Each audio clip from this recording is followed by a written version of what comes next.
The summer of 1995 brought new residents to the sleepy town of Haverford, a family who seemed too good to be true.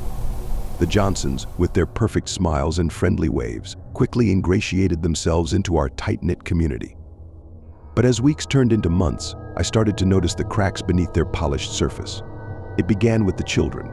The Johnsons' son, Danny, was always alone, wandering the streets with an unsettling intensity in his eyes.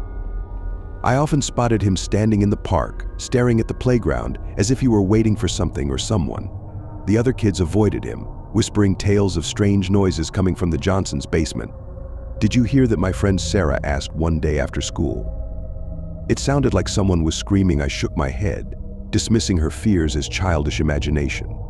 But as days passed, I couldn't shake the growing sense of unease that settled in my gut. One evening, I had just settled down to watch TV when I heard a faint thud coming from outside. Peering out the window, I saw Danny standing by the tree line, his face illuminated by the moonlight. I watched, entranced, as he knelt down, digging furiously at the ground. My heart raced as I saw the glint of something metallic in his hand, a shovel. "What are you doing?" I called out, my voice trembling.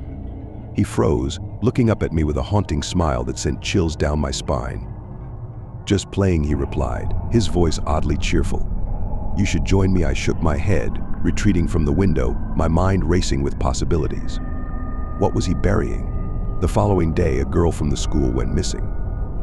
Emily was vibrant and full of life, but she had vanished without a trace. My heart sank as whispers filled the hallways, fingers pointed towards the Johnsons, and Danny in particular. I decided to confront them, driven by a morbid curiosity. "Where's Emily?" I asked, my voice shaky as I stood on their doorstep. Mrs. Johnson smiled, but her eyes were cold. "Oh, she's just off visiting relatives. She'll be back soon." I nodded, but deep down, I felt something was terribly wrong. That night, sleep eluded me, and I lay awake, haunted by visions of Emily's smiling face. The next morning, I couldn't ignore the urge to investigate. I slipped out of the house and made my way to the Johnsons' backyard. The air was thick with anticipation, and as I approached the tree line, I stumbled upon a small clearing. My heart raced as I spotted a mound of freshly turned earth. I knelt down, digging my fingers into the dirt, and as I pulled away the soil, my stomach twisted in horror. There, beneath the surface, lay a tattered backpack, the unmistakable pattern of Emily's clothes peeking out. Panic surged through me as I clawed at the ground, revealing more and more of the gruesome truth. The cries of a child echoed in my mind as I uncovered a small, lifeless hand, a hand that once held dreams, now silenced forever. I stumbled back, nausea rising in my throat, and that's when I heard the soft crunch of leaves behind me. I turned slowly, the world narrowing down to a single point. Danny stood there, his innocent smile now a grotesque mask.